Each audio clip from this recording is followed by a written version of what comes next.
Hi, welcome back to Country Basket Weaving. I'm your hostess, Sandy Atkinson, and today we're going to be working on a little harvest basket, a small harvest basket. I've used smoked reed in it, has a couple of side handles on it. In this pattern I used plain number 2, and today I'm going to use smoked because it's pretty and it adds a little dimension to it. Your material and cut pattern that you're going to need for today is as follows. You're going to need 5/8 inch flat, cut 12 pieces 27 inches long.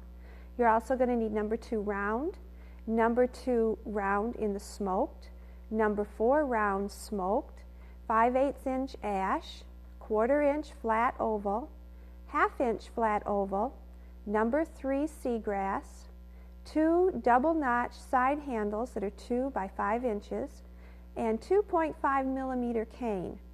Okay, to get started, I've already cut mine and they've been soaking.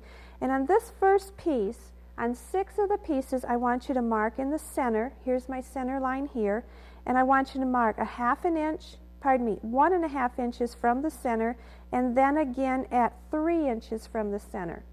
On the other 6 pieces, I want you to mark the center, and I want you to mark 2 inches from the center on either side. Okay? Now, we're going to lay these out spoke fashion. My first one goes up here. My second one, I'm going to line up my center lines. I'm going to lay this one across to the left and this one to the right. Now, I have 2 more left, so what I do is I draw these in together towards the center, and that allows me to lay these out in that space that I just made. And you see all my marks are going to make a little circle there, and those are guidelines as I weave. I'm taking out a piece of smoked reed, drop that one so I'll get another one, and put a crimp on it up here. So I have 2 different end lengths, and I have that center crimp, and that of course is so that the reed won't break. Starting on my vertical piece here, I'm going to loop it around there. And I'm going to begin my weaving down here at my first mark. Remember, when we're weaving like this is called twining.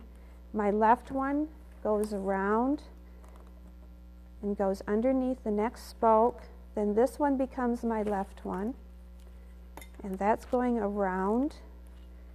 Now, when I get down in here, it's a little more difficult to weave. I'm going to weave one more kind of upside down here before I spin it. Now I have most of them caught. Take a hold of that and give it a spin. It's a whole lot easier to keep your work up here at the top than it is trying to weave upside down. Do any adjusting. Try to stay close to that first marking as you can. When you get back to where you began, you're going to stop and check that circle.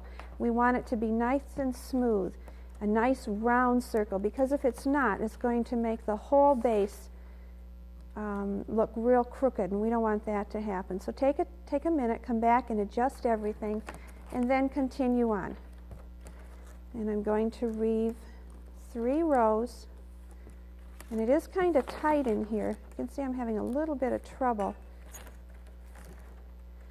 trying to get everything tight and keep it smooth because I'm working real close to where all these pieces are meeting. You take your time and work that around. And if you need to stop and adjust that circle, go ahead and do so, because it's important that it's nice and round to get started with. And I want you to weave 3 rows. Okay, I'm going to cheat today and only weave 2 because of time's sake. But you really need 3 rows just because it's pretty looking. When you've finished your 3 rows, because remember you're doing 3 rows, and you're going to come in here. This is the one I started on. So I'm going to end at 1 to the left of where I began. And I've got to find my awl. Here it is. Come in here, and I'm going to put a crimp on this piece here. Of course, you're going to have a little more room to tuck. Remember, you're doing 3 rows. And you're going to bring that down in there and then just clip off the end. Same thing here, about in the middle of that flat piece. Open this up and stick that down in. and then just clip off that tail, that excess that you have there. Okay, I've already done my next set. This is the one that is 2 inches out. Now I'm going to lay this. This one's, the first one I did is going to lay directly on top, and then each one of these spokes is going to be between each other one, because this one I've already done. I did this one ahead of time. Now I'm going to take, and I'm going to do 3 more rows with them all together, doing these together, and it's going to connect them, and that's going to make my base. And this time I'm following that farthest line out. Now I didn't mark all the pieces, it's going to be on every other one. And I'm just going to follow that. You may have to stop and do some shifting if they've come undone. But isn't this brown, this smoked reed is so pretty against this natural colored reed. That's why I kind of changed the pattern in midstream and decided to use the smoked reed instead of just the plain. You want this circle to be nice and round. Again, it's just a basic twining that I'm doing. The left one over and behind. It broke off. Maybe that's good. Now I can show you how to add a piece when you run out. Do any adjusting. Make sure you're still on those lines. It's a little tight here, so I'm just going to adjust it. You can see I have a line that's way out of sync here, so I'm going to pull that spoke down and get it back in line. Okay, I just ran out, so in order to add a new piece, I'm going to just take another end length, pick up this piece here, insert it right in there. Where I pulled this back, it creates a little hole, a little gap. Insert it in there and keep right on going. And keep right on going. Okay, finish up this row. Again, I did 3 rows on the bottom of this, and for time's sake, I'm only going to have time to show you 1, but you're going to do 3, keep right on going. I didn't come out quite even, so I need to come back and readjust this. Check my circle, make sure it's nice and round, make sure everything is equal. This distance is equal over there. I see mine isn't, so I really need to do some adjusting on this. Go ahead and end this piece the very same way that we did on the piece that I just showed you a while back. Cut that off, but you're going to go ahead and do a total of 3 rows. Now I'm going to get one that I've already finished the base on, and here I've got 3 rows on each one like it should be done, and it's pretty well measured. And now we're going to start upsetting, and remember, upsetting is bending up. And if yours dried out while you were weaving your rows in, then just take a minute and dip it back into the water. If you hear it crack a little bit, don't worry. Reed naturally will crack some, but it won't really break. It'll just crack. We're going to upset all the way around here. And because I have a round base, it's kind of hard to hold everything together. So let's just go in, and we're going to get our flat oval, 1/4 inch flat oval. And in going up the sides, to be a little different, I thought I would chase weave. So it's going to take 2 pieces. And on both pieces, you need to come in here and you need to taper about 4 or 5 inches. Start a taper at the top and just get smaller and smaller until you're less than half the width when you finish that taper. Now I have to get out another piece and get that one ready because I'm going to chase. So I need 2. And I'm going to taper that one down. Okay, starting anywhere. I'm going to turn this on its side so it's easier for me to handle. And when I chase weave, I always start behind. Normally you start on top. Chase weaving, you're going to start behind. Start that in behind. And if you need help in holding that there, put a little clamp on it to hold it. And you're going to weave this one around. Now this first piece, everything's going to look sloppy until we start getting more rows in, and then we can pack things in tight. Over under, just an over under weave. When I'm almost back, about 3/4 of the way around, then I'm going to come back and I'm going to start my next chase weaving piece. And it starts behind the spoke to the left of the one I already began on. So I'm going to be to the left, behind that spoke, and I'm going to just continue weaving. Now as I weave this row, I can kind of start pulling things a little tight. And use those clothespins to hold this together. It will help. Hold these together. Remember, nothing's going to look too neat right now. Getting this first couple of rows done. Continue weaving around. Pack them in as tight as you can get it. By the third row, these will start handling better and staying tighter. Now this is where I ended my first row. My left weaver can never pass my right weaver when you're chase weaving. So now I have to come back here, pick up my right weaver, and weave with that. And I'm going to weave around. Once you learn this technique, it's a very fast technique, and the sides of the basket can go up very quickly. So if you have a gift to make in a hurry or whatever, this goes very quickly. Now see, I'm on my third row with my first weaver, and see how quickly and see how much neater it's starting to look right now. Now I'm back to where I have to stop and drop this weaver and pick up my other one again, because I can't pass. This one became my left one and it cannot pass my right one. So I'm coming in here and picking up my other weaver, and I'm weaving that around. Continue weaving for a total of 11 rows. There's 11 rows that needs to go on. So I'm going to put this one up and show you where I have completed my 11 rows. Taking out this one. Let me just take a second and show you that base. Isn't that pretty? That is so pretty. Okay. Now, this is where I began. This is where I started my tapers in here. So this is where I'm going to end. You're going to count up 11 rows. This would be my 10th row. My first weaver I'm going to end will be my 10th row. And I'm going to come in here, kind of look where this one began. And the reason I do this is this taper, so everything will fit smooth. I'm going to come in here and I'm going to taper this end off. Now I need to, whoops, stuck here. I need to taper this down a little bit more. And then I can weave in this piece here. This is the ending of my first weaver. And it's going to end inside behind. I'm going to do the same thing here. I'll weave this out just a little bit farther. This is where I began. So I need to end in this same area. Come in here and I'm going to taper down my second. And it's easier if I cut off that piece and then come back and taper. Then weave this one in. And I'm going to stop it one behind. This is my first ending and this is my second ending. These could be tapered down a little bit more to make a little bit smoother transition, and you can go ahead and do that and work on that. Now I'm going to take out number 4, round reed in the smoked, and I need 3 ends because we're going to triple twine in here, and triple twine's real fun to do.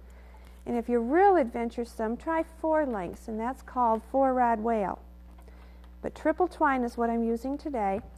Coming in here with my 3 different end lengths, I'm inserting 1, then 1 here next to it, and then again next to it. So I'm in 3 consecutive spots. And now I'm going to take my farthest one on my left, go over 2 behind the 3rd spoke. Farthest on the left, over 2, behind the 3rd. Now I can let go of this. I was holding these back in here to hold them in place. And now I can go ahead and do my 2 rows of triple twine. Always taking that left weaver, and they're going to tangle. It's like braiding hair. These ends are going to tangle somewhat. Come in here, always taking my left weaver and going behind, over 2, in front of 2, behind the 3rd. And you're going to work 2 rows with this triple twine. When I get back where I started, I'm just going to keep right on going, and this just wants to tangle on me.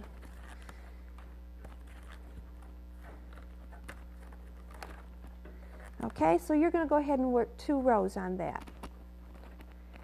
Now that I have those 2 rows done, I'm going to put in a row of 5/8 inch ash. And this I just put in for the beauty of it. Now ash is a wood again, so I don't want to soak it, but I am going to dip it just into the water to get it a little bit wet to make it more workable.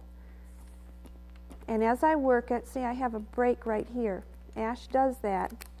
It'll be fine once I get it into the basket, but I must work carefully with it. And I'm going to just begin weaving. Again, I am on top over here and weaving that very carefully. See, it broke again. Okay, just a second. Let's start it again.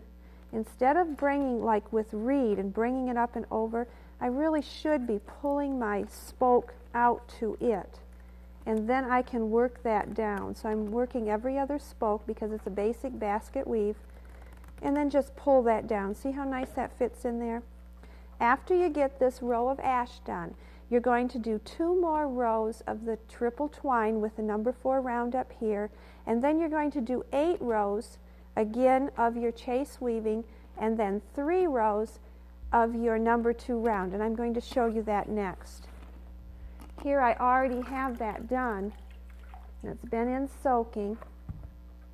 And let me show you this side because we haven't got that next step. Here's my 2 rows of triple twine, 8 rows, and 3 rows. And up here I just use natural reed because it's not going to show, so I don't want to waste my smoked on that part.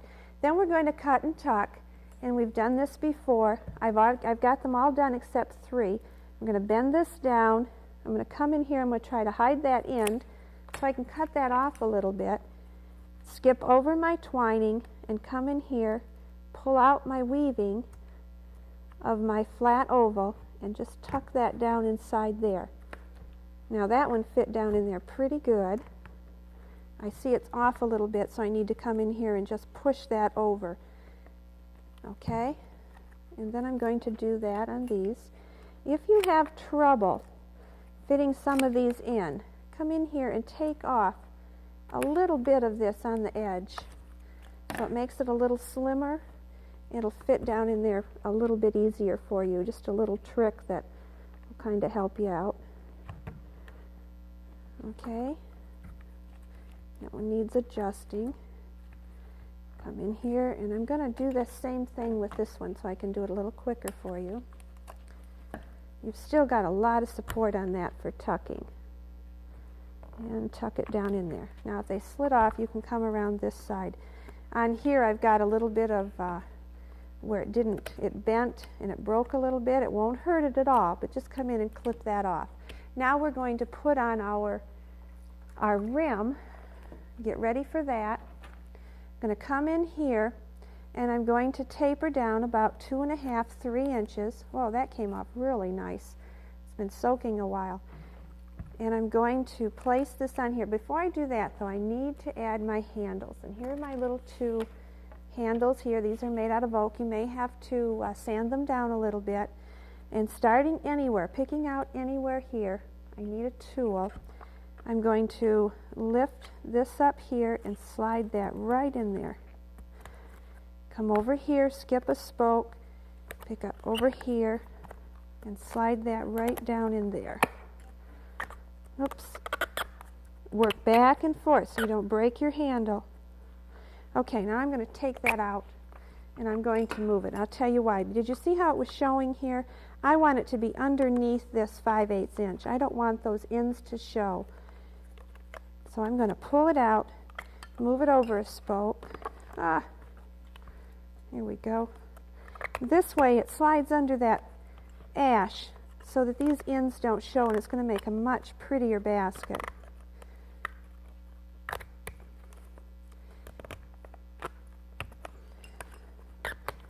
And I'm going to slide. Now, right here is my notch. It should be on the bottom, this bottom notch on the bottom of that 3 rows of twining. So I pushed it a little bit too far. Pull it up a little bit. And see how that hides real nice. Come across here and find your other 2 that are opposite it. And you're going to slide that in. That one slid in pretty easy. Now I can go ahead and start my rim. And I've already tapered that one end. Work it across. It fits into those notches there. See how that fits in there? come across, same thing over here. Right here is where I started my whittling. That's where I'm going to cut this off, come on the back of this piece and whittle this down just a little bit so it will fit right next to that real easy. We're going to go ahead and put on the inside rim. I dropped my piece, so I'm going to have to pick it up. Just repeat that same thing again. And this is where I started it, so I'm going to put this one over here. And I'm going to move quickly. Now this is going to fit. The flat side of your flat oval fits next to the basket. Put that right in tight. And work our way around. And the same thing on the inside. And go ahead and whittle that piece off. I'm not going to take the time, but you know you have to do that. Okay, I'm using caning for my lasher, and I'm using seagrass as a filler. So I have a piece of seagrass here. I'm using 2 lengths of it together as one. Go ahead and start it in here. Put a point over here. And to do, remember we're coming from the bottom up. My shiny side of the cane faces faces into the basket. Loop it around and go down. And this is the very same way I'm going to end it. We probably won't have time to end it, so just keep in mind what I'm doing here, we're going to end it that same way. Back to the middle, pull it through, and repeat that step right on top of what we just did. So it's right on top of itself. Bring this end around. I'm going to straighten this out a little bit. Put a point so it'll travel easy. Well, there. Okay, using my tool, come in here. And I'm going to start another end so I don't have to take that time and straighten it out each time. Now, I'm going to bring my seagrass in here. Let's start it over here. Lay that seagrass in there and pull this in and work this all the way around the basket. When you get back to where you started, you're going to butt up those 2 ends of the seagrass together and end your basket. Pull this tight. Here's my short end. I want to start it over here again. And give this a pull. Oh, I'm twisted into my seagrass here, so take a minute and untwist it. I like to get a couple of these done so I can show you how nicely that seagrass fills that gap right in there.